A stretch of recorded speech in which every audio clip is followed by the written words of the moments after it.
नमस्कार, मैं साहिबा बानो बुंदेलखंड न्यूज 24 में आप सभी का स्वागत करती हूं। चलिए बढ़ते हैं झांसी की कुछ अहम खबरों की ओर। झांसी के ITI के पास आनंद नगर में शादी के कार्यक्रम की तैयारी कर रहे गरीब आदिवासियों की झोपड़ी में अराजक तत्वों द्वारा आग लग गई थी, जिससे उनका सारा सामान जलकर खाक हो गया था। शादी की तैयारी में जुटाई गई धनराशि व अन्य सामान जलने के बाद पीड़ित दर दर की ठोकरें खा रहे थे। यह जानकारी प्राप्त होने पर हिंदू जागरण मंच के जिला महामंत्री एवं राष्ट्रभक्त संगठन के केंद्रीय अध्यक्ष अंचल अर्जड़िया ने शादी में सहयोग करने का आश्वासन दिया है। साथ ही कहा है कि शादी धूमधाम से कराई जाएगी तथा RPI पार्टी के जिला अध्यक्ष संतोष सिंह बुंदेला द्वारा भी सहयोग की बात रखी गई है। झांसी से संवाददाता मनीष अली के साथ ब्रजेश परिहार की रिपोर्ट। झोपड़ी पट्टी में आग लगा वगैरह की वारदात हुई है, उसको क्या पूरी सच्चाई है? एक दो लोग को पकड़ने की भी बात सामने आ रही है कि 2 लोग मुजरिमों को पकड़ा भी गया है। कल थाना सिकरी बाजार क्षेत्र में पॉलिटेक्निक के सामने कुछ गरीब परिवार रहते हैं जो अपनी झोपड़पट्टी टाइप बनाए हुए हैं।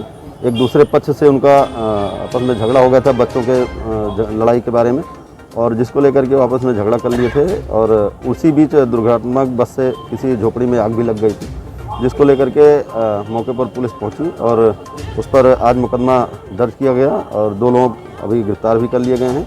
जो भी और दोषी हैं उनके विरुद्ध उनको भी शीघ्र गिरफ्तार कर जेल भेजा जाएगा। जी क्या मामला है आप आए हुए हैं?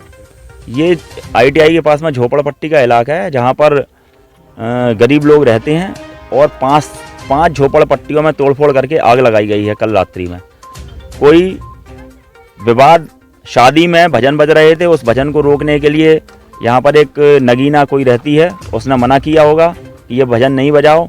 इसको लेकर के वाद विवाद हुआ होगा। उसके बाद में उनके द्वारा गोविंद चौराहे और अन्य क्षेत्रों से 10, 12, 15 लोगों को बुला लिया गया, जिनके द्वारा मारपीट की गई इन गरीब लोगों की और इनकी झोपड़ियों में आग लगा दी गई है।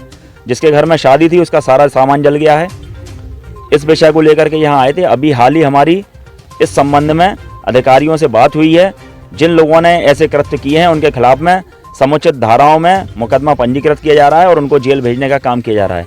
अगर इस प्रकार की घटनाएं, जो भी बाहरी लोग हैं, हमारी एक और मांग है प्रशासन से कि यहाँ पर अभी जैसे हम आए तो यहाँ बताया कि कोई जालौन से आकर के, कोई दिल्ली से आकर के, कोई बम्बई से आकर के यहाँ पर रह रहा है और DM साहब के पास में पट्टे कराने के लिए अपने कागज पेश कर रहा है। तो ऐसे जो भी बाहरी तत्व हैं जो झांसी के माहौल को बिगाड़ना चाहते हैं, वो झांसी में किसी भी हालत में ना रह पाएं। यह भी आदरणीय जिलाधिकारी महोदय की और अन्य प्रशासनिक अधिकारियों की ड्यूटी है कि उनकी जांच कराएं, उनकी ID दिखवाएं कि कहाँ के रहने वाले हैं और उनको जहाँ के रहने वाले हैं वहाँ पर उनको यहाँ से रवाना करें। क्योंकि ऐसा लगता है कि झांसी को एक षड्यंत्र के तहत, पिछले 1.5-2 साल से एक षड्यंत्र के तहत टारगेट किया जा रहा है और झांसी के माहौल को खराब करने का प्रयास किया जा रहा है।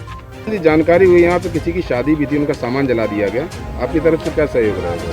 देखिए, जिनका सामान जला है, जिनके घर में शादी थी, उनकी शादी धूमधाम से संपन्न कराई जाएगी।